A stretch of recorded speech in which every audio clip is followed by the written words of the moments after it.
Hey, this is the CCO Podcast, episode 317. I'm Brando. I'm here with Ryan, and today we're going to talk about some of our very best friends. Now, hit our theme song!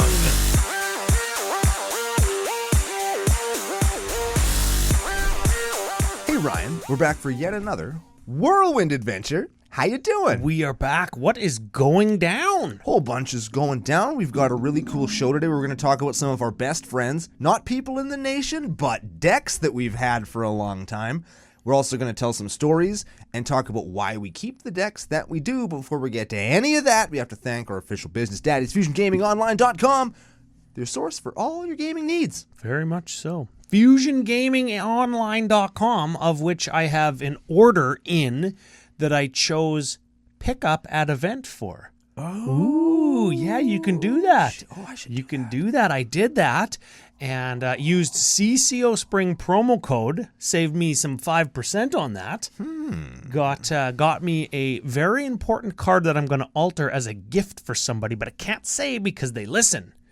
2 people, actually. Ooh, yeah, 2. Not going to say the other one either. Well, that's neat. The important thing is if you're buying Magic cards, sealed product, or singles, or gaming supplies, and you want to use CCO Spring, you can get a discount. On shit that you're going to buy anyway? Because you're going to buy it anyways. Wow. And it lets CCO and Fusion keep touching tips and being good friends and stuff. We're space docking. Yes. We link Eastern and Western Canada with our tips. We do. We're the only thing holding it together right now. So, yes. Little support goes a long way. Yep, very much so. Yep, we very much appreciate that. In other podcasting business, we have a new patron to thank. Yes, on patreon.com/CCO Podcast. You can go on there when you pledge, when you become officially part of the nation through the Patreon page. You get a sign-up gift. Okay. That is CCO sticker pack, CCO token pack, what have you. Something that is cool that you could play with or stick to something, maybe in public, a church pew, or like bathroom stall, urinals, people could pee on us. Yeah. Brando kind of likes that. Yeah, well, hey, no kink shaming in the nation. No kink shaming in the nation. It's also setting me up for being in Winnipeg.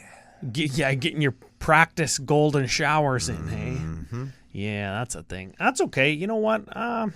I hear instead of having a yellow light at the intersections, they just have a homeless guy that just pees into the street.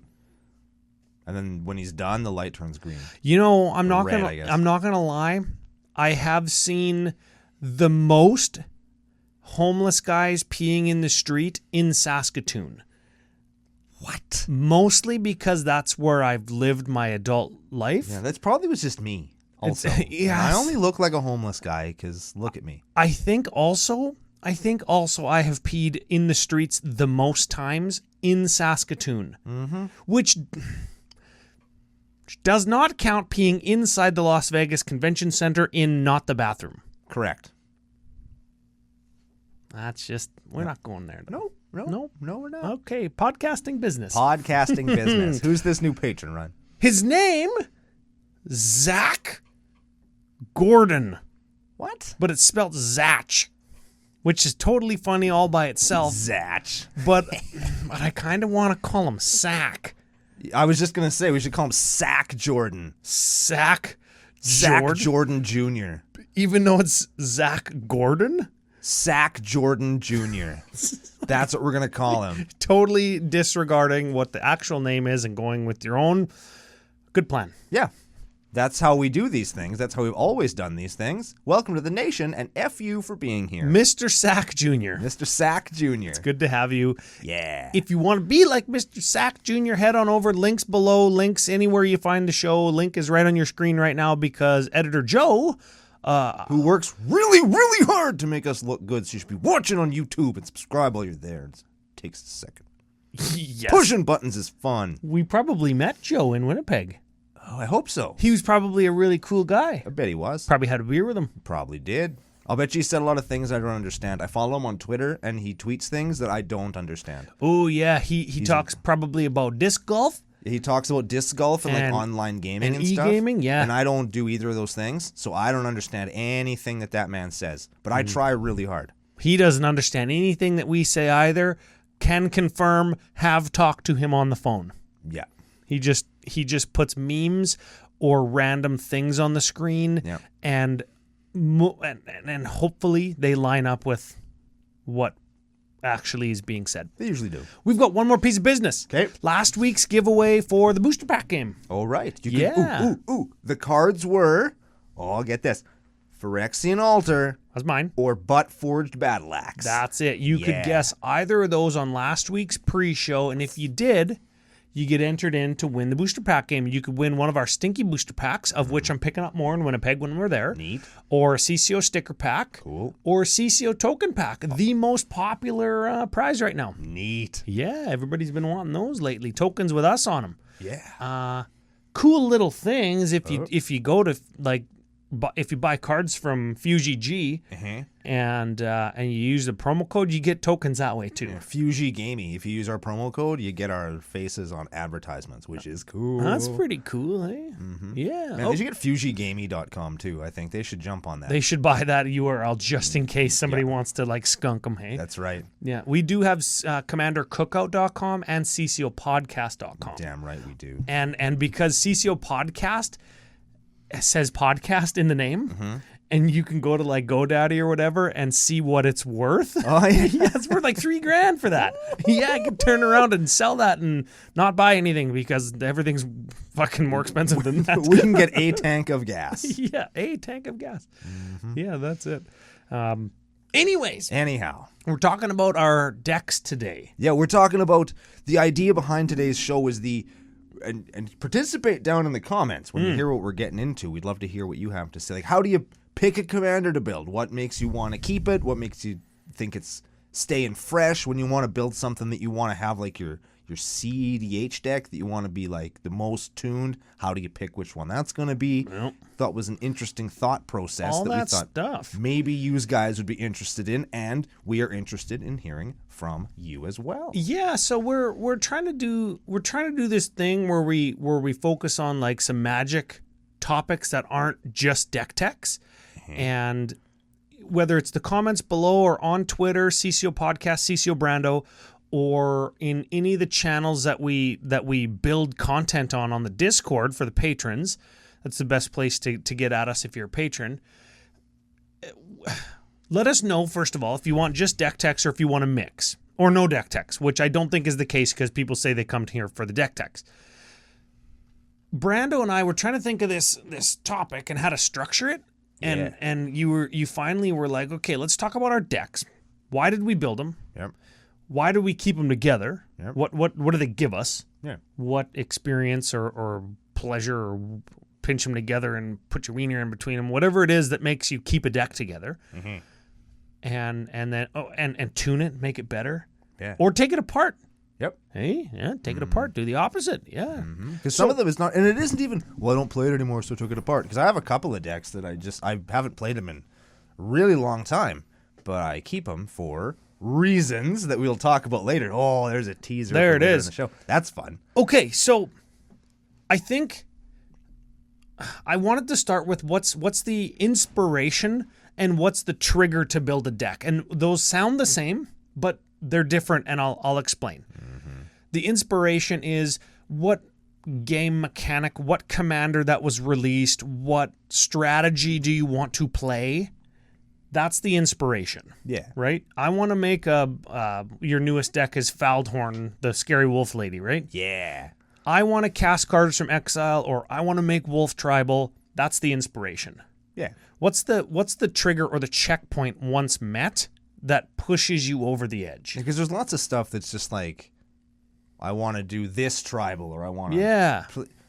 I built Faldhorn, Faldorn, Scary Wolf Lady, because it's different. It's something that's new. It's something I've never done before.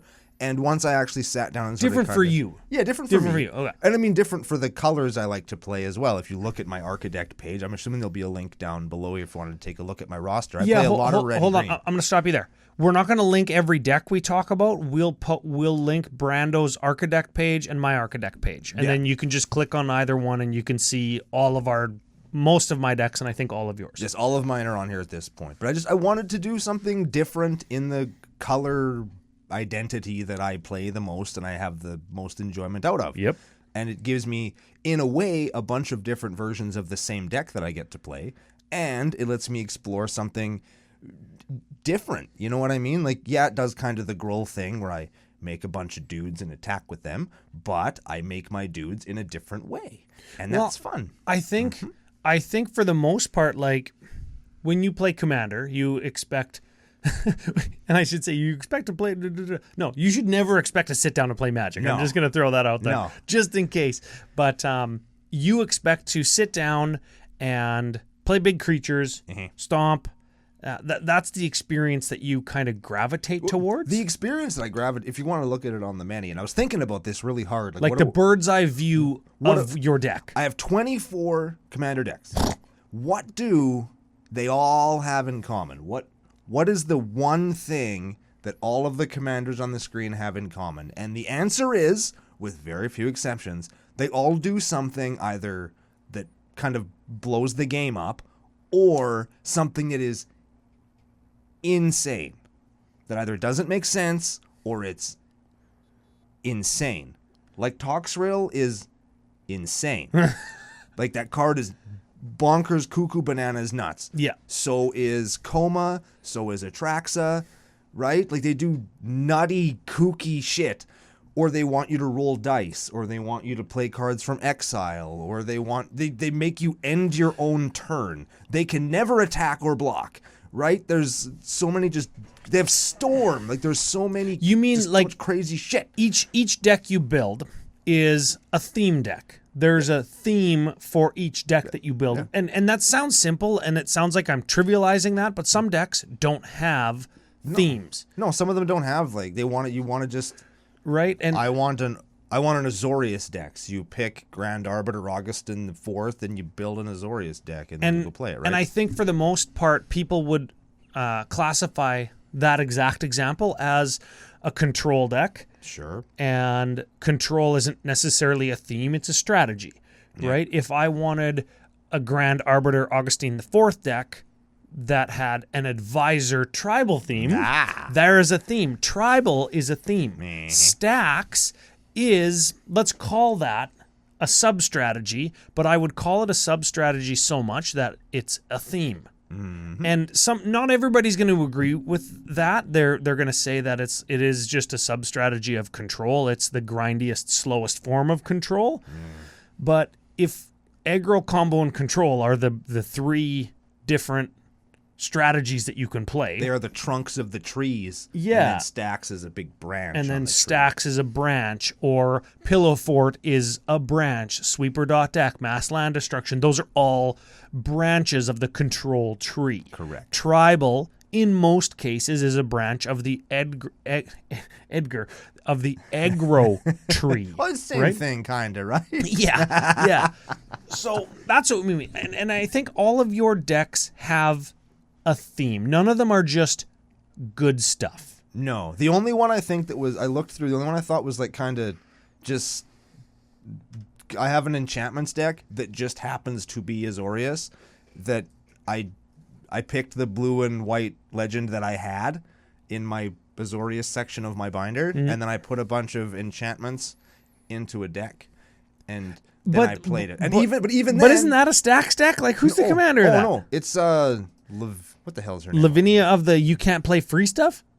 Lavinia Azoria's Renegade. Yeah. And then I guess it is themed. It does enchantments that make dudes, and that's where all my dudes come from. So all my enchantments make dudes, and then I use my dudes to try and win games. And that's a purposely bad deck that I could take to play low-powered stuff. Now I don't have to play that anymore because I have Faldorn, who is also kind of a purposely bad deck. So I'm looking at your deck page. I'm looking at my deck page, and I'm trying to see if any of my decks or your decks don't have a theme. And I think that my Animar deck and my Zata deck don't have themes, because I don't care what they're trying to do, because those are my two decks that are just trying to win. Yeah. I don't give a shit about what you're doing. All I care about is you not stopping me from winning and me winning, right? Which leads us into another thing. How did you pick those two? Because we both built a Zata. It was one of the first episodes we did here on CCO. Oh, yeah. And they weren't competitive at the time. And in the years since then, my Zada deck has come apart and been amalgamated into at least 2 other decks. Oh man! Whereas yours, look at the sun is half and half on me. God dang it! You'd know if you're watching on YouTube. yeah, and it's all on me. I can't see anything. And it's not because I'm blind. It's because the sun's in my eyes. But like yours has become very competitive, and then you've also got your Animar deck, which I think you always built to be stout and very powerful. Yeah. And then because those were decks that were popping up at the LG, not the LGS, but at our table around the kitchen back in the old days. Yeah. I also picked a CEDH deck that happens to be Rurik Thar MLD. MLD to combat what I think was probably everybody either trying to combo you too fast or trying to stacks you too hard. Yeah, that's right. Let's talk about the top end of our decks in a second. Okay. I want to talk a little bit more about, I guess, what we want to get out of the game. And as content creators, it's a little bit weird because we like to have a wide variety of decks to play with anybody. And we like our decks to be interesting and unique and showcases of our personalities. Yeah. Whether that be playing at the LGS or at an event or on camera. Basically, the whole episode that we did last week. Yeah. Because of those reasons, we have a wide variety of decks.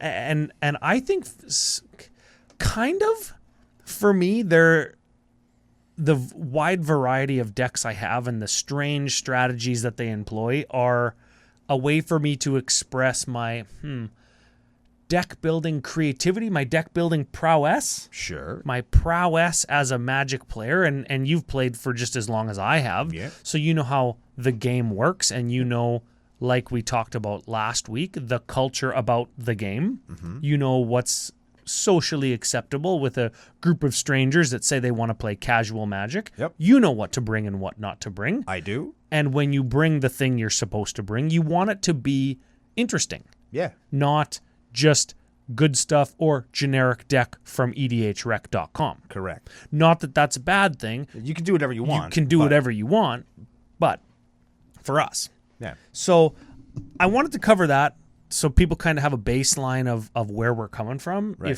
If they're a little bit newer to the channel, thanks to all the new subs for being here. And if it's your first time with us, we're sorry, but we're also glad that you're here. Yeah, very much so. Now, that's where we're coming from. Yeah. What pushes you over the edge? What triggers you? What flicks the switch for you to say, yes, I'm going to build that? What is the thing? The Hirobi effect. Ooh, what does that mean? When we talked way back in the day about Hirobi, Yep. Hirobi is a card that changes the game that we're playing from Magic to something else. So Hirobi Death's Wail is what you're talking about. Mm-hmm. This is the Hirobi effect is one of the CCO-isms we say. Yep. Hirobi Death's Wail says whenever a creature becomes the target of a spell or an ability, destroy that creature. Changes how the whole game is played. Yeah. And I like to look for ways of doing that in most of my decks. Either it's going to change how the whole game gets played with something like a Toxrill or a Corona, or the game is warping around the most powerful card on the battlefield in that scenario. Yeah, or it's something that changes how I'm going to play the game, like a Faldor or Vrondis. Yeah. Right? It changes what I'm going to do, or it changes the part of the game that I'm focusing on, like an Omnath or a Norin. Right? It changes it changes the game that I'm playing. So I'm not just playing Magic, I'm doing something a little bit different. And I really enjoy that. And that's kind of, when I see a new card, I think to myself, okay, well, is that just going to be another Boros attacky deck? And we call those out when we see them. Yeah. Another is it Spellslinger deck. And if you like those things, that's fine, but they're not for me, because I'd rather try and go down a different branch of the tree, or like in Terrelf or Torbrand's case, you like to, instead of just make, I'll call it a linear burn deck where you try to do like 3 and then 4 and then 5 and then 6 damage per turn as you get more mana each turn. You like to do 3 and then 6 and then 9 and then 12 and then 24 damage each turn. You like to go tall with burn, and that's maybe going back to what you said a few minutes ago about breaking the game open. Yeah, you want to change how the game is played. My Torbrand deck in particular is I call it my burn deck. Mm-hmm. And it's really, when you look at it, it's a Punisher deck that's built around doing 1 damage with everything. And then Torbrand turns it into 3, so it's a bunch of symmetrical effects. And then doublers and triplers turn it into 6 or 9 or what have you. Yeah, so you tap a land and you lightning bolt yourself, right? Like, it goes real fast. Torbrand's a cool deck. And it warps the way people are going to change. It punishes people for doing too much value stuff. And when people aren't doing greedy value stuff, it's kind of like, why are you even playing that deck, Brando? This isn't even very good. But if you're doing the greedy, I'm going to play 10 lands a turn, I'm going to draw 45 cards, it's going to take you from 40 to 21 in 1 turn and then kill you on the 2nd turn. I got it. It's greater than the sum of its parts. Yeah. Right? And I think it punishes people, as do many of your decks, punish people for doing the EDH thing. Yeah. Which is drawing lots, ramping lots. And or getting value repeatedly based on your strategy or having 3 opponents as opposed to 1. And doing stuff like that allows me to build my decks not so much around the interaction portion, so much as I just know what everybody's trying to do, and I build things assuming that I'm going to try and stop them from doing that. And that comes with experience with the game, experience with the format, and if that is something that you're still learning as a newer player, I would encourage you to just pay attention. Pay attention to what most of the people that you're trying to play with do. Yeah. If that's ramp into lots of mana, I'm not saying play mass land destruction, but find cards that take advantage of your opponent's ramping. If you find people that are playing a lot of spell slinger stuff, don't shy away from stuff like Damping Sphere. Just learn your meta and play into it. And when you go out in the wide world with those decks, they're still going to be good because all the stuff that your friends do at home, people are going to do at the LGS. They're going to do it at Magic Fest, just like we talked about last week. I would say you don't need to go straight to Damping Sphere. No. You don't need to do that, and I wouldn't recommend as a new player or as somebody in an underdeveloped or an undeveloped meta that you do that. Well, Damping Sphere isn't Winter Orb. But it's still a recognized stacks piece. I'll give a little bit of a different example. Instead of spending all of the money on what Cryptic Command costs, if your opponents are playing lots of spells to ramp, maybe counter target non-creature spell. Negate, right? 5-cent card versus whatever a Cryptic Command costs. You're not breaking the bank. You're not, doing the Cryptic Command thing, which is something that lots of people don't like. And I know now, after all these years of playing so much Magic, when I get negated in EDH, when I get dazed in EDH, when you get mana leaked in EDH, when you get mana tithed or force spiked in EDH, that is tilts you right out of the universe. I love it. I think it's awesome when people include that kind of stuff because they've next leveled their deck building journey. Is how it feels to us. But really, they're probably playing Mana Tithe because they have that guy that plays X spell deck that just taps out every turn, and they know they can get him, right? And that's fantastic. That's you playing the meta. Hell yeah. And that's you also not playing Cryptic Command or Winter Orb Damping Sphere deck, which is fantastic in both regards. Okay, we heard about your newest deck. That's what's her name? Faldorn, Crazy Wolf Lady? Scary Wolf Lady. Never remember her name other than Faldorn. My newest one is Jetmir Sapperlings. Ooh, look, see, very recent. Very recent. I actually have a newer one, but it's not even together yet, so I'm not even going to talk about it. It doesn't count. Yeah. So you've heard where we're coming from. Yep. Played Magic for a long time. You've heard that we like that kind of experience when somebody gets force spiked. That's the best. Also, of note, this is important because I know lots of people that try and build a new deck every set. Jeez. And I am way off that train, dude. Way off of it. There's that bar that we talked about with the theme and breaks the game and does something way different. It's a high bar. Faldorn did what's that thing where you jump over the high jump bar and you kind of do a little scissor thing and you land on the mat on your feet. Yeah. Way too high for anybody to do that. Oh, yeah, way too high for scissor jump. You got a Fosbury flop. That's right. There it is. It's a high bar that they got to jump now. So, the fact that I've got one from, the newest set and Ryan's got one from also the newest set because they all come out on the same day now. Yeah. That speaks volumes. Let's switch gears. Okay. I want to know what makes you keep a deck together. Oh. What brings you back to the well over and over and over again? I know what brings me back to the well, Okay. but what brings you back to the well?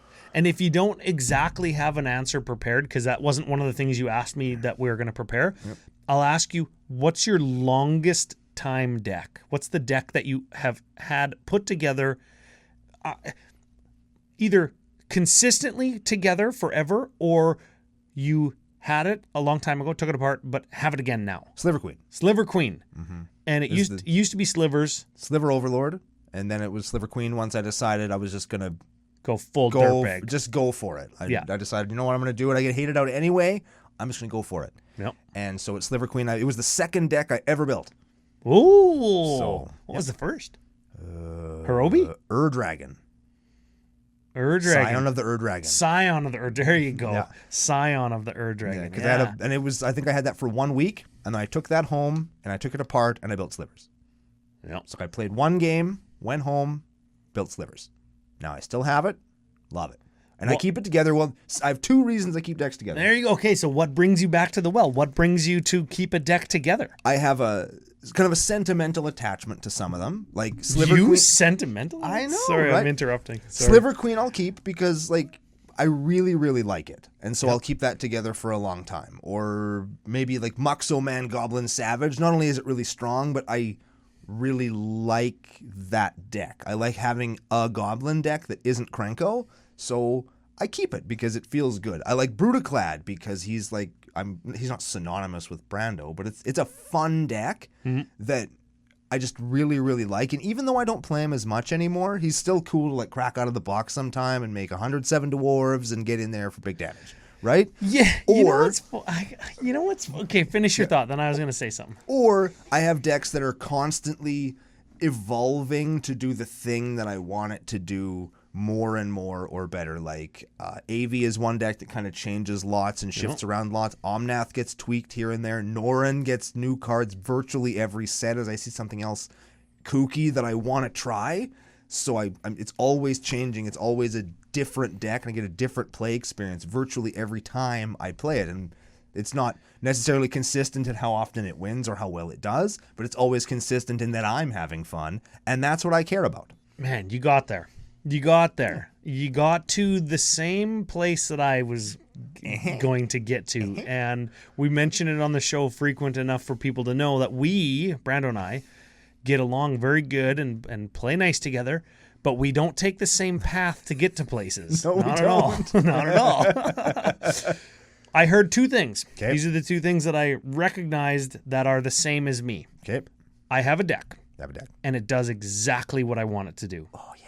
And it does it consistently enough that if I play the deck, I know I'm going to get this experience. Mm-hmm. And with Muxus for you, it's I'm going to do the Goblin Tribal thing and or the Goblin Combo thing. Right. I'm going to count that as one thing because it's Goblins. Yes. It's the same thing most of the time. Yeah. It's beat face with little green men. They're going to step on your toes and they're going to bite your butt cheeks. They're going to throw rocks at you. Yep. That's what they're going to do. That's how they live their lives. That's the first thing. We love them for it. The second thing that I heard that's the same as me is you have a deck that's constantly evolving and or constantly giving you new experiences. And that's your Norin, that's AV. For me, that's like Alenda the Dusk Rose. Yeah. It's resilient, so it plays long games. And because it plays long games, I get into scenarios that I've never experienced before. The very last game that we played when we were in Calgary with it, I did something with that deck, and I've had that deck almost since Ixalan came out in 2014. Wow. 2017? I don't know when Ixalan came out. A long time ago. Yeah, the Dinosaur Ages of Commander. Yep. It's funny because dinosaurs were in that set. Yeah. Didn't mean to do that. But I did a thing that I've never even thought. And I was like, I've got Inventors' Fair on the table with a bunch of artifacts. Yeah. And I was like, okay, I'm going to sacrifice this. I'm going to tutor for Ashnod's Altar before anybody gets too crazy. Everybody did their thing already. So before anybody gets too crazy, I'm going to sack Alenda. I'm going to make 30 mana off of all the things that she does. And I'm going to play this Debt to the Deathless. And I'm going to win. Yeah. Right? Didn't have the opportunity to do that. Instead, played me a Phyrexian Plague Lord and had an Aristocrat out Yep. and I just used the Phyrexian Plague Lord to sacrifice Elenda, and then sacrifice all her tokens, and everybody was like late game, 12, 16 life, made 30 guys, sacrificed them one at a time, killed everybody. Yep. I did the aristocrat thing, and it's very specifically not an aristocrat deck because we have a couple of those in our meta. Yep. And I know that you don't like playing against them. Fucking aristocrats. So I've got one aristocrat in the deck. Oh, dang. And it's a vampire. Balls. I don't even think I play a blood artist in that deck. No Blood Artist? No, isn't Blood Artist a vampire? Yes, I play. I've got the Cruel Celebrant. It's the black white one. It's also the black a vampire, white one. yeah. Yeah. With the cool like frilly clown collar. I think so. Right? Yeah. So the point is I've had that deck for years, like you've had Norrin, and it's always given me new experiences. I just put a Maw of the Obsidat in it. Oh, yeah, I know Sacrifice that a card. creature, all your other creatures get +1/+1 till end of turn. Yeah, it's like That card fucks like jeepers creepers. There's a Sapperling card, Nomadic Grove Guardian. Nomadic Grove Guardian, yeah. For everybody. Yeah, 'Cause man. that's what you need, right? Yeah, that is. So they do a certain thing, Yep. or they do different things every time. All sorts of different shit. Yeah. Yeah. Your longest deck is Sliver Queen. Where does Norrin fall in? Shortly after that, Norrin and Hirobi were like the next decks I kind of built. Once I realized, like, oh, this is fun. I need lots of these. I need lots of commanders. Right? Like I had my Sliver Queen deck, and I was like, I need lots of these. And Little. Yeah. And Hey, commander's great. You only need one of any card. yeah. No. No, we just well- talked about on the pre-show needing fucking how many soul You rings? need 200 Soul Rings. But it's like, so Hirobi and Norrin, while Hirobi I had to take apart, and I'm still bitter about that because the game just, everybody else can abuse Hirobi as good as I can, so Yeah. the deck just doesn't quite work anymore. Yeah, it turns into not magic. And when I mean not magic, which I'm totally fine with, but I want to be the one that's in the driver's seat but when I'm doing that it shit. makes it so not magic that not only are we not playing magic anymore, we're just playing card that targets your card, Yeah. and it turns into a not magic game. Yeah. And, Nobody and likes that. it's just like it's not even fun to play with because it's not magic. And Norrin's been so much stuff. He's been Goblin Tribal. He's Yep. been Coin Flip Tribal. He's been like really stout red stacks. He's been a kooky Planeswalker combo deck. He's been a secret Neheb the Eternal or whatever the hell his name is, the red Ooh, one yeah. deck. He's been so much stuff. So much fun, man. And because he's like the Norrin deck itself is very compact and small, Yep. and you can just kind of plug it into different red decks that I want to build. That's actually And it's cool, fun. yeah. And Yeah. lots of people do that. We were just playing. With Tasha and Dan Yep. in Calgary. Max Sush. Maximum Sush on Discord, and he had the craziest deck. He had the Shadowborn Apostles Oh deck, yeah, that was so cool. and everybody knows, like, you can play any number, and you sacrifice 6 of them, and they find demons. Fantastic game for me. That was the Elenda game because he just sacrificed 6 guys, and Elenda turned into a 7/7. And I'm like, okay, this is cool. I'm cool with this. This is good. But he did a thing where he's got the deck shell, and then he says, pick. It was 6 demons, right? Yeah, he like fans him out. And he had he had a suite of 20 of them, but he holds them face down, and you pick. I pick 2, you pick 2, Aiden picked 2. Oh no, Tasha picked 2, I picked 2, and Aiden picked 2. The people that were his opponents, and he just said, "Okay, that's what they are. Some of them are good, some of them are bad." Yep. And the one that he said was the worst ended up doing the most work. Oh yeah, that card did. The Demon Dog did work in that yeah, game. what the Holy heck is hell. that? I don't Demon remember. dog, It was demon a- hound. It was a dog. It was a demon. Mono black. It was fine. Yeah, and what did it do? Whenever a creature left his graveyard, it deals 1 damage to everybody. It does like half of what Sir Conrad. Sir does. Conrad does. Yeah. Yeah. And I was like, that card's good, man. I painted that card on our Facebook page and shit because that's a good card in Commander. Thursday on our Facebook page. And you guys were like, no, that card sucks. And I'm like, you guys wait.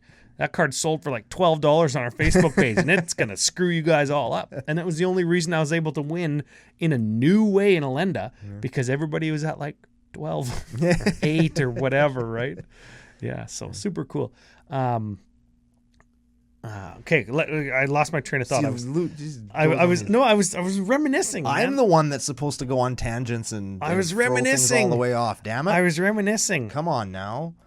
Okay, longest running decks. Longest running decks. I had a note because we just did a. By the time this show comes out, our most recent top 5 and 5 will have come out. So if you go back and watch the top 5 and 5 again, because you should have watched it already, it's I don't even know what it's called yet because it's not posted at this time. But it's it's like top 5 casual mistakes or the casual missteps or something. Let's see if I have it here. Casual traps is what I labeled it when we did the recording. Yeah. And one of those things is tuning your deck too much. Yep.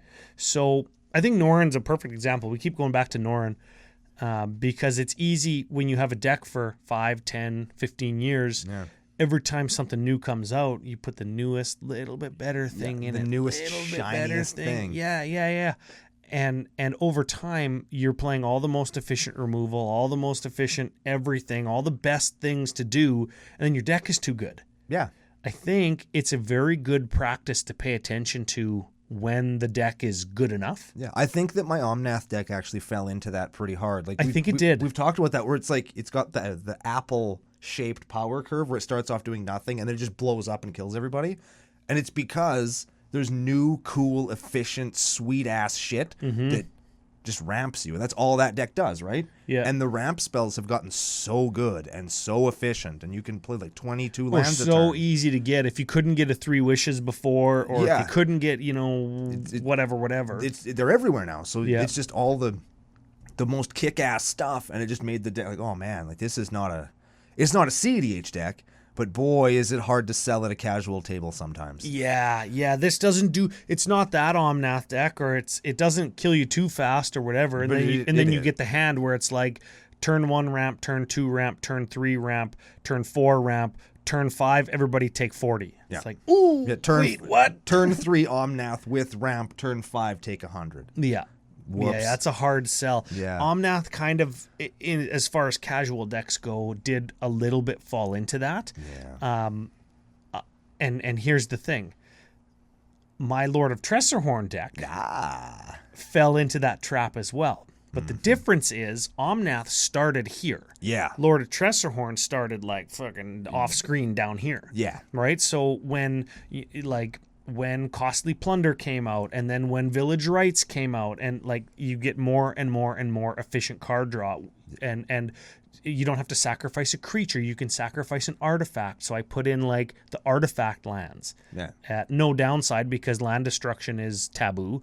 So I can sacrifice an artifact land to Costly Plunder or whatever instead of a creature to draw 2 cards and instant speed now instead of sorcery speed, and it became the best and most efficient version of When It Dies Tribal. Yeah, and sure, it's still When It Dies Lord of Tressorhorn Tribal, but that doesn't mean it's a bad deck. It does super powerful things, and now it does those powerful things really efficiently. On par with what is normal LGS or Command Fest meta power level. Yeah. Hey, you want to play casual? I play Jank, When It Dies Tribal. It's super fun. Lots of efficient card draw. Really good removal. Like every removal spell in the deck kills 2 creatures. Or I don't play it. Right? I get 2 for 1 and that's it. Yeah. Right? So because you can do that shit now. Yeah. So I think it's funny that deck's been together for years and it's almost all foil now. And just like your Omnath deck, years, almost all foil, most efficient versions of everything, but they're just distinctly different because I started from the bottom, now we're here. Yeah, now we're way at the tippy top of where they can be. Yeah. So look at the top 5 and 5 for the casual traps and don't be scared to cut your deck off, I guess, right? Like cut your deck off to spite your face. Yeah, That's no, how I it was gonna works. say, dude, it's like 1 a.m. I don't know if you need any more fucking upgrades, deck. I don't think you need another one, man. Let me call you a cab back to the deck box there, deck. Right? You gotta go back onto the shelf. And don't be scared to cut your deck off. Cut your friend off, that's right. Like, you know what I mean? It's true. Like I've spent months trying to tune my Tana deck back. Tune it back, like less power back. Once I gave Tana a partner and gave her Jessica, deck's too strong now. And I realized I could just cut Jessica and it would make the deck significantly worse, but I don't want to. I don't know. That's the hard part. Everybody likes to play casual stuff. Tana Jessica is probably a CEDH deck. Unbelievably strong. I know. Can you imagine if it was Tana and Timna? Tana and Thrasios? Never mind Jessica. You make way less Saprolings with those guys. Oh, yeah, but You make way more if you Saprolings if you with got Jessica. blue, if you got blue, right? If I play blue, I make way less Saprolings. Make way more Saprolings with red and green. You're not wrong, but you're missing what I'm saying. You're missing what I'm saying. Well, I'm not trying to make a CDH deck. I'm trying to make a casual deck. That's my point. Yeah. That's my point too. We're saying the same thing. Tana used to be I can play this with anybody. Yeah. Because it plays really good with any deck. And now it's like, fuck. Frick. There's like 10 cards in it that just, okay, damn it, I win now. So I cut them all. Yeah. And all the like shittier versions of it. And I still just kind of win now when I play them, so right? what do you do? You cut back and you put shittier versions or make it so it's a turn slower on average over 100 games, let's say. I built Avi instead. And when you sit down with me or whomever at an event and say, hey, we like to play jank, like here's some stickers, and you squash somebody with Tana, or you sandbag your cards and then you're not really having fun. And then if you say post game, oh, still had all these, then you're the dick. Yeah. Right? And that's the thing that I like to tell people when they ask me for deck advice. Don't make it any better is a lot of the times what I say, because it's like, where do you play it? Why does it need to be better? Well, because it's the best deck in the format and it always gets targeted and it needs to be better. No, it needs to be worse, man. Yeah, if you're not having fun with it now, it's not going to get any better if you make it better. You know what that is? It's like when somebody shows their whole ass on Twitter and then they double down. It's like, oh, my friends don't like my stacks deck. How do I make it better so it's more stacksy? No, you showed your whole ass with stacks. You showed your whole stacks. You should develop a new reputation. That isn't that if your friends don't like it. You know what I mean? So I guess don't be scared to cut your deck off. I can't get away from that. Oh man, I've done that a couple times where I double down and go all in with Animar. Yeah, and it's like I'm gonna build this deck to play ball. Yeah, I'm doing that now. Yeah, and I remember saying that to Joel when we worked together. I'm like, this is gonna be my new deck. And it's gonna be good. Yeah. And then it got good enough that everybody was like, that deck's too good. We got to kill that guy. Yeah. And I'm like, oh, kill me. I'll just go faster. Yeah, I'll just kill you instead. Yeah, and then it gets Force of Will, then it gets Fierce Guardianship. Now it gets like all the Eldrazi's are out in favor of like faster combo pieces, and then it gets a Dockside, then it gets a Gaia's Cradle. It's like, well, fuck, I can't make the right mana. Then it gets a Taiga and a Tropical Island, right? It's like I've doubled down and I've done that before, and now this is the other part of the top 5 where we talked about casual traps. Now I don't play that deck anymore. Yeah. The last time I played that deck was against Jim LePage and you in Las Vegas. Yeah. In last November. Now it's July, man. Yeah. Yeah, that was the last time I played Animar. Probably won't play it again until we're with Jim LePage in Vegas next October. Right? Like, yeah, man. Once a year, I got a goldfish. I don't even know how it works. How'd you pick those two? We're gonna do. I'm doing the lateral. We're at CDH top end. Why did you pick Animar? Like what attracted you? Like, I want this to be my most powerful deck. I love kooky magic combos, and Animar afforded me the opportunity to do that. Before Dockside Extortionist existed, there were cards like Cloud of Fairies and Peregrine Drake. Everybody knows those. Palancron. Everybody knows those. And cards like Pestermite and Deceiver Exarch, which untap shit when they come into play. And cards like Quirion... Ranger? I don't know. It's from Invasion. It enters the battlefield and you add a mana of any color to your mana pool. Okay. And those with Animar pay for themselves or make you mana. And there's the engine. Right. Animar and Cloud of Fairies. And then I was like, okay, how do I bounce? Okay, Equilibrium will bounce. And Cloudstone Curio will bounce. So I can make mana, break even or make mana on creatures and bounce other creatures to then make more mana or break even. So I have infinite bounce or infinite mana if I make mana, or infinite card draw if I have like a Glimpse of Nature, or if I can loop in like Elvish Visionary or something. There's draw your whole deck. Right. And I was like, this is the combo deck. Animar makes it happen. And also, I can win with like an Ulamog or a Kozilek with haste.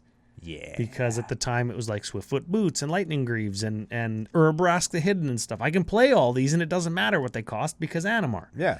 And you can't remove him because he's got pro black and white. What the fuck were they thinking? That was insane. He's insane. He's an insane creature. And now we got Derpy Animar. I was just drawn to it because of the combo, and it was early in EDH's career, and I wanted, like in EDH pre-con career. It was the first pre-cons, Yeah, wasn't it? 2011. Yeah. And I wanted to build something from the 2011 boxes. Neat. And somebody else in our play group already had Kalia, and somebody else already had whatever and Damia, whatever. I think we had a Damia for a while. We Yeah. had the Ghost Chieftain. We had another one. A Carador, yeah. And Animar was the one that I kind of got pigeonholed into because everybody else had something. And it also was the one I wanted because it was like, hey, I'm going to combo. I'm going to show up to play ball. Nice. And it just, I doubled down on it and made it the best that I could. And then I painted all the cards, and now it's my stack of 100 business cards that I never play. And I'm certainly not giving them out with my phone number printed on them because there's Gaia's Cradles and Dual Lands and Shock Lands and Fetch Lands and Imperial Recruiters. And I'm really wishing I would have got a Gilded Drake back when they were like $60. Yeah, fool. I was like, dang, I really want to paint this because it's really good when I can take your thing. Yeah. Now it's like 600. Too much.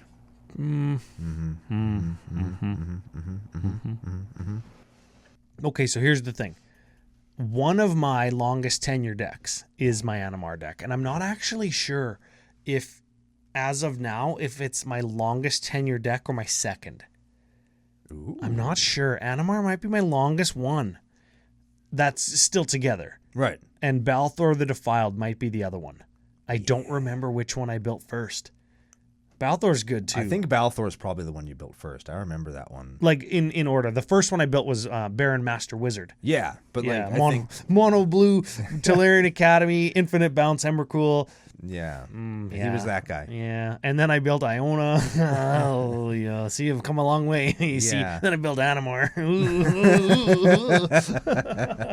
Balthor can kill you turn 4 too. Just FYI. Yeah. Anyways, Doesn't.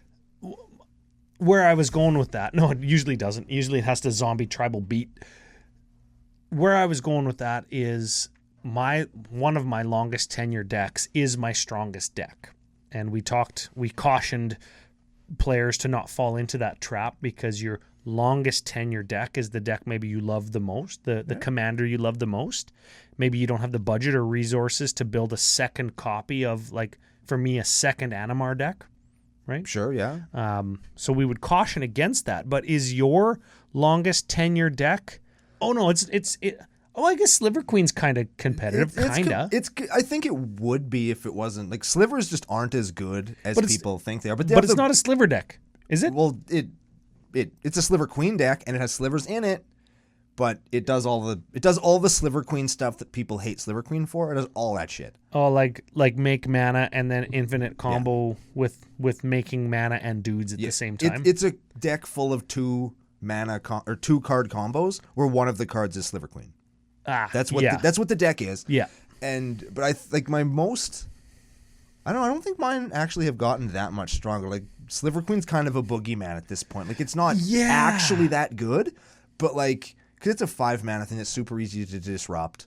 And I could probably play it more casually. It's not as strong as my Omnath deck. Like, Omnath is markedly stronger than my Sliver Queen deck. People assume that it's, like, strong because I guess in casual crowds and historically, slivers have been Very hard to play against in casual. So it's got that boogeyman factor. Yeah. But if, like, these days, if your deck can't interact, aka stop your opponents from winning, you're not a CEDH deck, right? That's why Zada isn't a CEDH deck, because I can't stop people from winning, therefore it always loses. Yeah. Right? Precisely. That's why I play Zada in like tuned or higher power pods and not CEDH where I play Animar, because it's got all the free counters in blue. and protection in green. There you go. There you go, right? So your longest tenure deck, strong, but not the strongest one I tuned. have. Yeah. I guess your CEDH or the closest you've got is the mass land destruction. I have Rurik Thar Stacks Mass Land Destruction, which at the time I built it, it was quite stout, but I don't play enough CEDH to get reps in with it.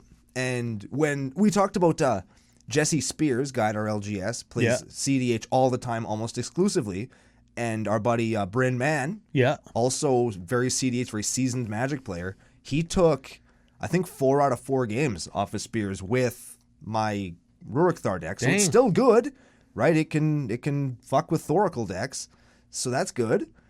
But I mean, it's fairly savage and it's totally unapologetic, which is why I built it. Right? Like, I took the most taboo thing that I could find in EDH, and I wanted that to be my strongest deck. Breaks the game, goes back to one of your principles or one of your checkpoints, one of your trigger things to make you build a deck. Does this break the game? Does this do something outside of what is normal? Yeah. And it's not like I did that. And the same reason I built Turgid, because there's so much like vitriolic. You built Turgid and you built Toxtrol because you want to be an edgelord. That's let's just be honest. You just want to be edgy and say that you're not edgy. Well, Toxtrol, I'm calling you out on that. I thought that Toxtrol was fun, and I still think that Toxtrol is fun. But I knew how busted he was when I built him. That's why I built him the way that I did. And he cost 7. Yeah, and Turgid I built 100%. Because it does the Turgid shit, and so many people on Twitter were lit up about her. Oh, I'm leaving the game if anybody plays Turgid. I'll quit Magic forever. It's like, really? Okay. You know how many people have retired from Magic after playing my Turgid deck? 0. Have you ever had people leave a game? Never once. Not once? Not a one time. Okay, this is a learning opportunity potential. What do you say before the game?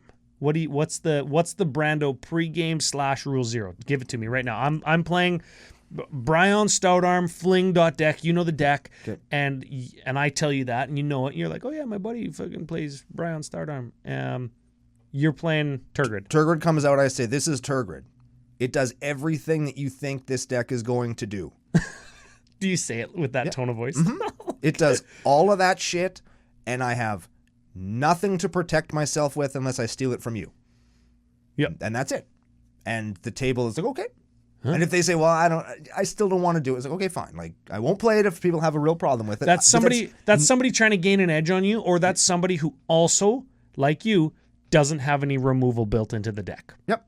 Those are the two scenarios. I've got a couple of sweepers built in there, just like, because, I mean, you got to have those. Yeah. But, I mean, it's shields down Turgid. I'm going to Turgid as hard as I possibly can. Yes, I will 100% fucking pox you. Definitely will pox you. But, I mean, I let him know, and that's the way it is. Yep. And I think that I'm interesting enough a human being to kind of get away with that shit, which I enjoy. Do you think you get away with it because like, I don't know, do people come up to you and say, hey, you're Brando from Commander Cookout, like, do you want to play a game? And you play that and they're like, oh, Brando's playing that, I guess that's what Brando plays. Like, do you think that's why you get away with it? I haven't done that with Turgid, but I have done it with Stax Traxa. Oh yeah, I have an Atraxa Predator Tribal Stax deck that is not the most brutal Stax deck you're ever going to play against, but like, it's the Praetors are. Yep. They have a Stax backbone. Yeah. They have a Stax bone. I show up. Don't Google that. I show up to shit on your face. Don't Google that either. But like, okay, hold on. Let's move back to Turgid because I'm legitimately still interested in this. This was our top 5 like most important card of 2021 was Turgid because it encourages conversations like we were having. Yep. Okay. There's the Turgid talk. Yep. Shields down. As long as you play removal, you'll be fine. Yep. 2 lines. That's it. This is Turgid. Yes, it's that Turgid. I don't have any way of protecting myself unless I steal it from you guys. Let's play. And there we go. What power level range do you play it in? Do you play it in like mouth breathers? Do you play it in like normal, seasoned, but casual? Do you play it in high power? Do you play it in CEDH? Here's what's sick about Tergrid when you have shields down Tergrid. It scales very well because I basically win by taking your stuff. Yeah. So if your deck is weak, so is mine. The only difference is I'm playing all 3 of your decks. Okay, that's a bad example. That's a bad answer for where I was trying to go with this. But okay. it's the truth. It's the truth. Yeah, I believe Tergrid you. I can play anywhere. I believe you. Well, And it gets worse as the power level goes up. There we go. Because people have more interaction to deal with my Tergrid. And if I don't have Tergrid, I don't really have much of a deck. Now I'm just griefing people by making them discard cards. It gets worse as you go up in power level is true of every deck that isn't a CEDH deck. So when you play it down in a really low power pod, does it get that much better? Because usually low powered pods have less interaction for your stuff. I wouldn't say that. I think that in most cases it flourishes in like your kind of mid thing. Like if it's too low, like if it's just a bunch of precons, it'll clean up. That's true. Like it'll clean house against a bunch of really low power decks. But in that kind of mid range thing, when it's 3 against 1, which usually is what it turns into, it can hold its own. Like it's stout enough that it seems more powerful than it is because it does a really, really powerful thing. Yeah. So you got to kind of punch down with it a little bit because you got to know that you're going to be playing against 3 other decks. So usually I'll play it in a pod where it's like, I think that Tergrid is maybe more powerful than these 3 decks, but I know for sure that I have to beat all 3 of these people and they're all gunning for me. Yes. And so in those situations, it tends to kind of balance everything out, which is how I imagine that's the calculus that I play with it. You know what? I imagine that in higher powered pods, it fares as well as anything that doesn't have any interaction in it. And in against 4 precons, I'm sure it also wouldn't fare as well as you say because precons actually come with removal now. They didn't used to. Regardless of where you play it, and it sounds like a variety of... I play wherever I want. A variety of power levels and opponents. Does it win lots? I don't want to say 50-50, but like it does the thing more often than not. And does that lead to a win? Because doing the thing and winning are different things. As long as I don't get hosed like by my own deck, usually I'll either win or come close. And I'm not saying it has an 80% win rate. Yeah, not very many things have an 80% win rate. It's not very often that I'm just losing. Even against 3 other decks. It's very stout, it's very good, and it's a solid deck. Yeah. And so I do okay. And do people... And I've never had like I said, I've never had anybody... Like, that's where I'm going. Nobody's ever rage quit. Nobody's ever said, you're a scumbag. You didn't tell us what was going on. I've never, ever had that. Because, again, I just say, hey, this is what it does. Everything that you're afraid of happening is going to happen in this game. Yeah. Everything. Every fucking thing. And then I do it. So what you're saying is if you're honest... Yeah. You can get away with all kinds of stuff. If you're honest. If you just tell them.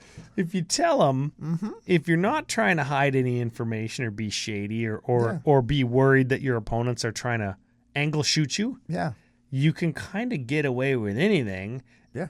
As long as your expectation is, I'm going to be the guy. Yeah, I'm going to pay for this. I'm going to be the one that's going to be sitting here eating snacks while these guys finish the game. Probably. So there's 2 parts to that. There's 2 parts. You want to play, okay, we talked about our friends Jesse and Bryn that like to play CEDH. And let's say Jesse comes and I only got my CEDH Urza deck. Can I play it with you guys? Sure. It's that Urza deck, like it's CEDH, Urza stacks, whatever. Okay, yeah, we'll just try to kill you. Yeah. Okay.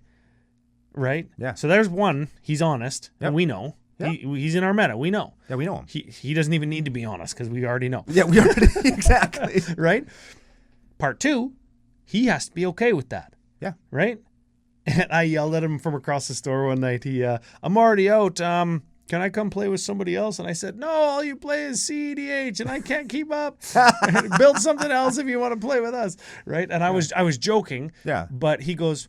Yeah, you're not wrong. Yep. You're not wrong. Not everybody likes to play against that. And if they are stuck or have to or find themselves playing against that, then they try to eliminate it first. Yep. And then that guy has to be okay with that. Yep.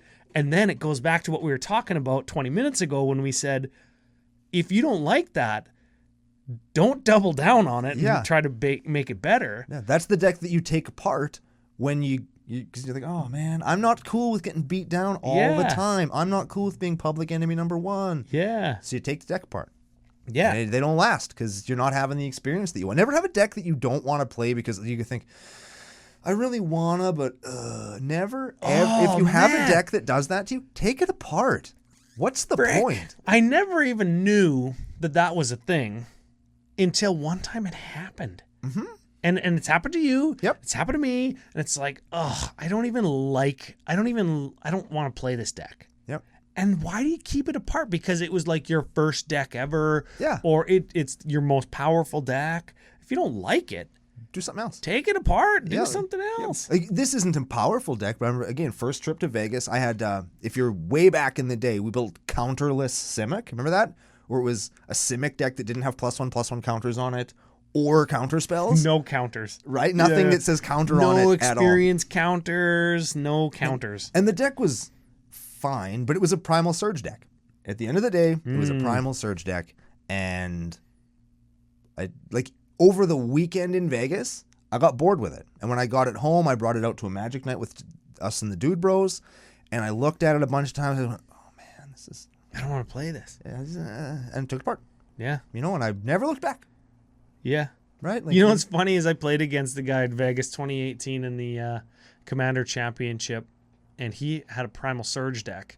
And he kind of said the same thing. He's like, I've been playing this deck all day, and I've had it for a while, and I know how to play it. Everybody knows what it's going to do, but I think I'm going to take it apart after this. Yeah. Because it gets dull, right? Yeah. And sure, maybe it impacts people that you're playing with. Like, oh, yeah, that's so cool. But when you see bring it full circle. Full circle. Full circle. Full circle. What makes you take a deck apart? When I pick it up and go, other than that, I'm having a hard time now because, like I say, I have 24 decks, and I like so many. I know I like all of them. Yeah, I really like them. Yeah. I don't want to have more than 24. That's too many. That's too many decks. Too many already? Can't keep up. I already have too many. I don't want 25. So every time I build a new one, I have to take one apart. And now I don't really have any that are on deck to take apart because I like them all so much. But usually it's when I have those experiences where it's like, I'm just so sick of this. But I've tuned them all to a level where it's like, oh, I like this one, though. I like when I do this and this. Yeah. And this is my only deck that does this or whatever, right?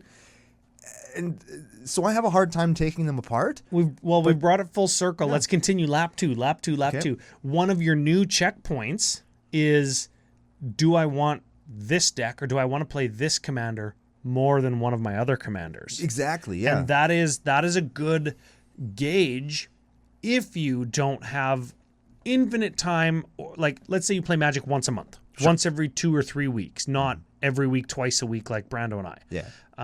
Say you don't have infinite money. Say your play group or LGS isn't okay with proxies and doesn't want you to just print decks off. Yeah. Because nobody really likes to play against 99 proxies. Like, it's true.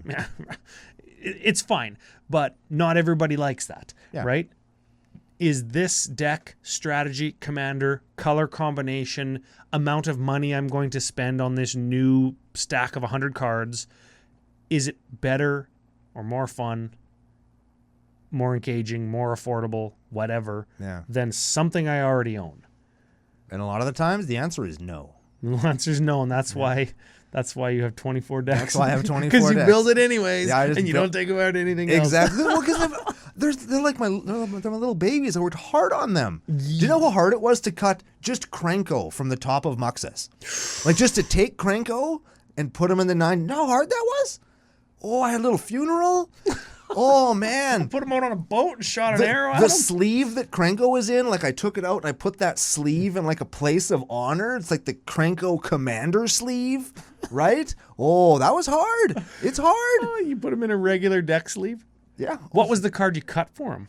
Krenko? In the 99? Oh, I don't even remember. Oh, it doesn't matter. Honestly, it was probably something like, it's more fucking Basic Mountain. Yeah, that's what it was. It might have been a Basic Mountain. That is the CCO deck building way. Yeah.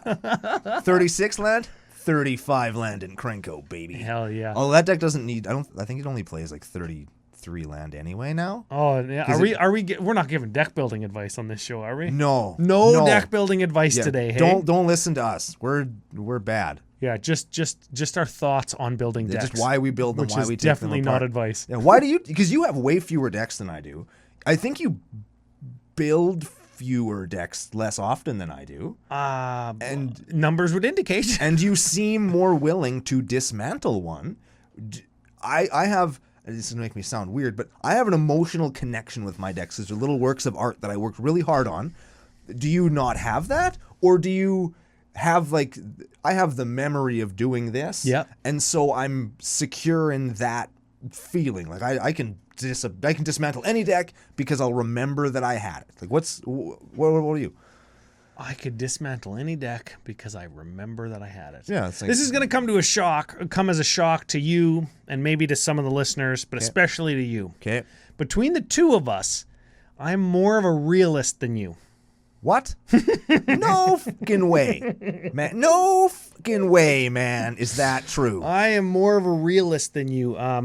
In my book, 2 + 2 always equals 4. Oh, no, not mine.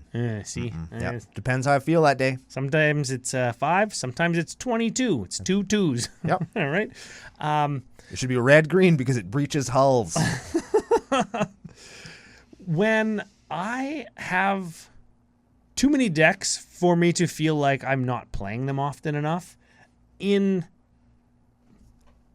at the local dude bro night, and or at the LGS, if it isn't a deck that I can pick up and say, walk into the store and say, I have this deck, and make and know for certain that I can sit down and either rule zero my way into a game or pre-game conversation my way into a game and say, this deck's a little bit powerful or this deck's pretty weak. If I can't pre-game myself in with any deck any night of the week, it's not a deck that I want.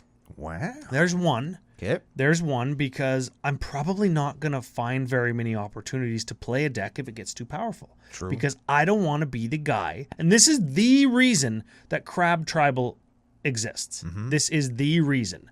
For 2 or 3 weeks in a row, and this was just a few months ago because Crab Tribal is like my second newest deck. Right. A couple months ago, I went 3 weeks in a row without losing one single game at the LGS. Wow. And I couldn't tell when I sit down with the various people that I played against, I could tell when I sat down, they would say something like, oh yeah, Ryan's playing. He's fine with any power level. Ooh, am I? Because I'm not. Because I'm not, right? Like, I'm just playing decks that are more powerful. And I'm playing against players that are less experienced with Magic the Gathering and with Commander than I am. Yeah. So what am I going to do to make sure that everybody has a good time and to make sure that nobody wants to avoid playing with me if they want the experience of either doing the thing and or winning? Right. I'll make something or I'll take the thing apart that I have no sentimental attachment to and I'll make a weaker thing. Sure. And I'm totally okay with that because I've had that deck one time and I could still tell the stories or give advice on it. Yeah. Also, and this is a very recent thing, I find that I'm not very attached to any one Magic card. Oh my God. Any strategy, anything. Oh my God. My job over the last few years has become Magic. Yeah. Painting cards and interacting with the community and stuff. And especially because I sell cards for money. Yeah. Ooh, fuck, I like having money sometimes more than I like having Magic cards because that like buys me food and stuff, right? Yeah. And because of that, it's like, maybe I don't need this whatever. Maybe I don't need a Cyclonic Rift in this deck. Maybe having $40 is better than that. Sure. Or maybe not being the guy that rifts somebody then attacks, a bunch of new players. Yeah. Fuck, first time you saw a rift if you're 12 years old?